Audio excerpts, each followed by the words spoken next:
What's up? So we are back with another episode of RadarL Live, coming at you all the way from Miami. Don't talk shit about my ponytail. You see, I got a little hang time now. But all right, we back at it, back on the map. RadarL Live, 15 and 15. Yes, I got the juice, bitch. Here we go. So the first thing that we're gonna discuss on RadarL Live this morning is gonna be about everything that's going on in the Ukraine.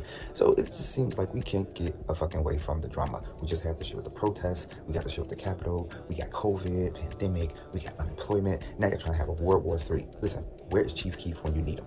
So if you haven't been fucking following what's going on in the Ukraine, let me just give you a little bit of a breakdown, just in case you're somebody like me who like, bitch, as long as you don't bring that shit here, we good. Pretty much what's going on in Ukraine is, as you haven't heard, Thursday of last week, the Ukraine actually invaded some parts of Russia, Kyiv and Chernihiv. What people don't realize is this actually started in 1991 when Russia was actually still considered the Soviet Union. They were all part of, all of that was one big place. Ukraine, 1991. Ukraine decided that they wanted independence. They didn't want to be a part of the Soviet Union. They didn't like the direction it was going. They wanted their own shit. Who wouldn't, right? So this pissed off Russia because Russia felt like the Ukraine was a big part of who they were as a people. So Russia was like, bitch, we feel some kind of way, right? So Russia seems huge, but if the UK decides we want to join NATO, now NATO has influence over the UK. Since its independence, and not UK, but the Ukraine. Since its independence, the Ukraine has wanted to join forces with NATO. This pissed off Putin even fucking more. He felt like what he actually called it was he considered it a hostile act. If Ukraine decides to join NATO, he considers that a hostile act. You've been putting people on their border and slowly infiltrating different parts of the Ukraine country since like 2 years ago because you ultimately wanted to seize Ukraine. It get attached to NATO, y'all gonna fuck around and overshadow us. We don't need that, especially with Russia being so close to the Ukraine, not just in geography, but also cultural. You know what I'm saying? So they like, and now y'all gonna all of a sudden try to be American on us or think y'all, you know what I'm saying? So Russia don't want that. So that's pretty much all this boils down to. For me, it's about whose dick is biggest, and both of y'all got little dicks. A lot of business happens in Russia. We all fucking know this, right? But we hit them where they fucking count. So Apple, Nike, some McDonald's franchises, a lot of companies have been pulling out of their dealings with Russia. Apple has stopped all fucking purchases. You can't go in their stores, nothing. They closed all of the shit. Nike has stopped all online purchases. If you coming from Russia, your shit going to Russia, it's not going through. So now all of a sudden, Putin want to have conversations with people. But so speaking of Nike though, Nike has actually been in talks with Footlocker. I don't know if you've heard or not, but Footlocker is going to be selling maybe like 30-40% less Nike products. So apparently Footlocker says they want to focus more on brands like Adidas, Puma, and New Balance, whereas Nike has their own stores, concept stores, offset franchises, also a huge population on the Nike board in terms of online exposure. So Footlocker decided, let's put a little bit more bread in these other people's pockets, especially considering Nike gets so much publicity. And then they aren't going to stop selling products altogether, but it is going to be a drastic drop in how much product you see. And in some stores, you see it already, so it's going to be even worse than that. And then Nike also feels like a bunch of its sales nowadays come from direct to customer sales. So I guess, I kind of get it. Also, it could be some NATO shit going on, and Puma, New Balance, and Adidas was like, bitch, we gonna snatch all our shit out y'all stores if y'all don't get them bitches the fuck up out of here. I like to give y'all 15 and 15. The next story that we got up on the map is gonna be all the way to Gotham fucking City, aka Chicago. Listen, if y'all remake one more motherfucking Batman movie, I'ma jump off a building. Y'all done did everything but make Batman black. You done made him a woman. It's been Batgirls, and they just keep getting worse and fucking worse. I'm tired of y'all. Y'all done did everything but give Jim Carrey's Riddler a fucking spinoff. Well, Poison Ivy. So, baby, first of all, it's 3 fucking hours long. I don't know who got time. I don't have the attention span to watch an Instagram reel that's longer than 40 seconds. You want me to watch a 3-hour fucking dry-ass movie that's set in a noir? I gotta be squinted, and it is dark the whole the movie's so fucking dark. It's so dark. I said, y'all didn't spend none of the budget on lighting, because the whole movie in black. The people y'all keep picking for Batman just get worse and worse. Robert Pattinson? Who the fuck told y'all we wanted to see Twilight as fucking Batman? I think this nigga gonna take off his batsuit and be sparkling in the sunlight and some shit. Like, what in the fuck? Whose idea was that? Y'all, which I thought was capitalizing on his fame. When y'all decided to cast him as Batman, what was it, 3-4 years ago? He was famous. Nobody fucking cares about Robert Pattinson now. It is terrible. Who's behind? Y'all just be giving these white fucking people money. You gonna stick Zoe Kravitz, and don't get me wrong, she fine. She fine. She's the worst Catwoman I've ever seen. Halle Berry's Catwoman was better. Like, I felt like she was trying to give us Michelle Pfeiffer, because that's the best Catwoman, hands down. And it was just coming off flat, bitch. As flat as that fucking bald head haircut she had. Like, baby, did I mention it was 3 hours long? Did I say that part? Did I tell y'all that part? 3 fucking hours long. Is this the Titanic? Bitch, what story could you tell us from Batman that we don't know already that warrants me sitting in here watching this shit for 3 fucking hours? Help me understand what we don't know about this nigga.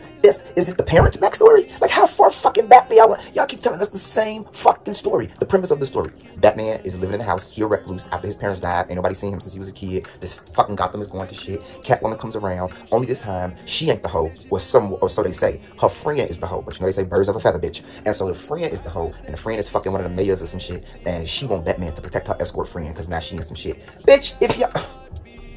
So this is Zola. Y'all gave us the Zola story. Y'all seen Zola? But yeah, I'm fucking tired of Hollywood. Y'all would rather spend $7 million giving us some shit we've seen already than give a new person a $1 million budget and take a chance on something new. We on the 99th Spider-Man.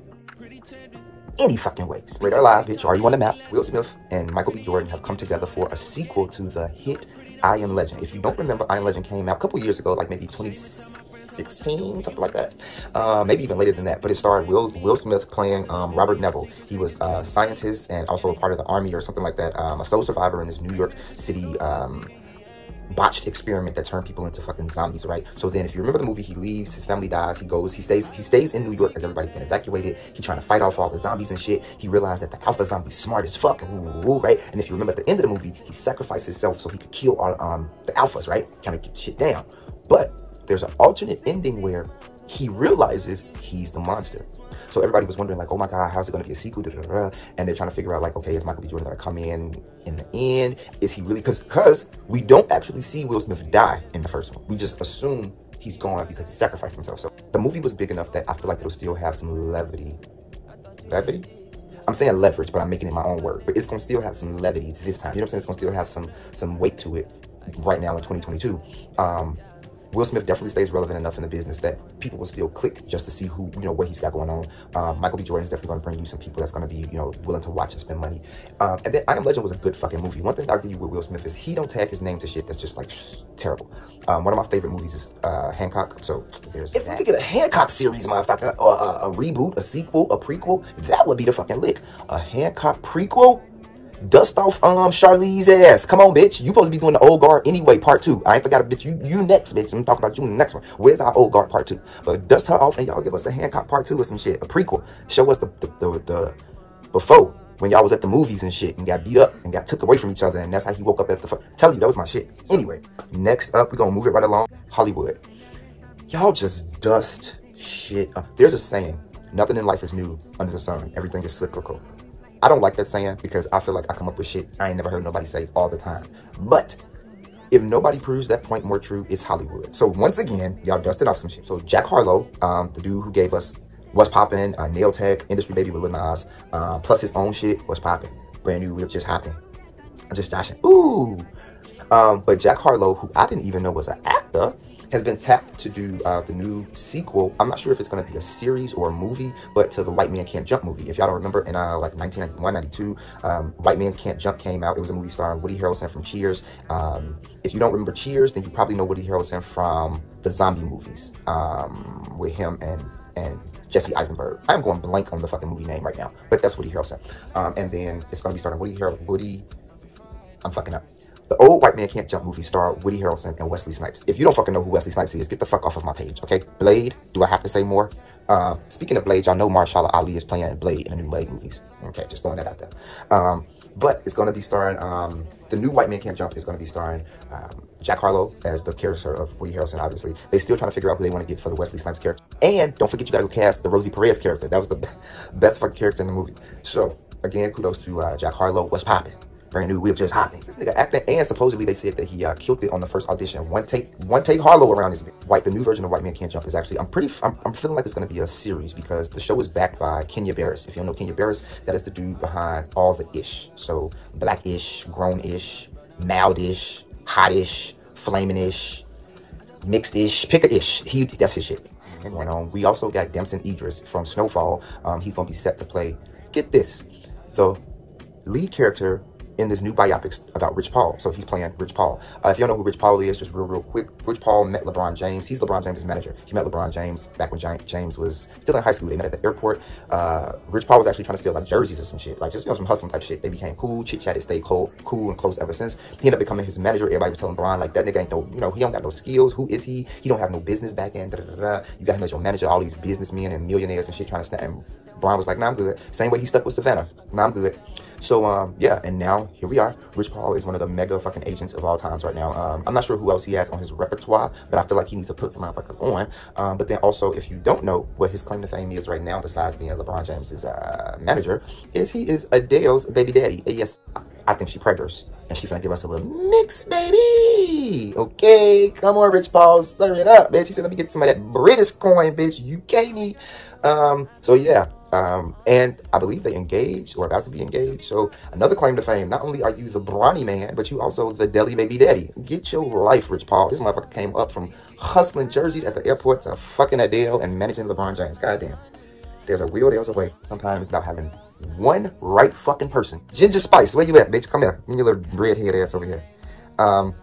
Yeah, so we almost wrapped down. Last thing we're going to talk about, because you know I got to throw some music in. If you have not heard, I don't know where the fuck you've been, but you need to put your ear to the iTunes, Spotify, Tidal, whatever. Download Jasmine motherfucking Sullivan, Hurt Me So Good. Yo, after her first version of Hotels, I didn't even think it could get better. Like, and then she dropped this song, and I was just like, why is you singing to me like this? Like, it's almost disrespect. Like, I'm almost offended that you would be all in my fucking business like this, to be just writing songs. Like, you had to be in my shit. And I don't appreciate you being nosy like that and writing songs about my business and my life and not giving me my credit. That's all I'm saying. The song fucking hit, yo. It hit. So it explores like a toxic relationship and how you can deal with somebody where you know you should leave and you want to leave, but the love won't let you leave, and then the situations that they have you in or that you find yourself in with them make you not want to leave, and it's hurt me so good. This bitch be writing. Hey, listen, look at her. Listen, you hear it. Yes, I feel it in my spirit. All right, but I just gave y'all the RadarL Live 15 and 15 all the way from the Yammy. I know it's not the usual set, but fuck y'all, deal with it. You see the ponytail, got my little dangly dang. Look at that. Look at that. Check me out on YouTube. You can follow my YouTube at Jayce Christian. You can follow my IG at J.Xhristian. Christian is with the X. Jayce Christian, everywhere you look. Spell it with a J Christian, spell it with an X Christian. It's always going to be J Christian. You know what, honestly, too, and I want to just throw this out there. I've been seeing my music shit picking up a lot more. People been jumping on the Reverb Nation page, which I always forget to fucking throw out there. People jumping on pages, on my YouTube pages, and like leaving comments and shit. I appreciate all that, guys. All that, for real. From the bottom of my unmanicured fucking toes to the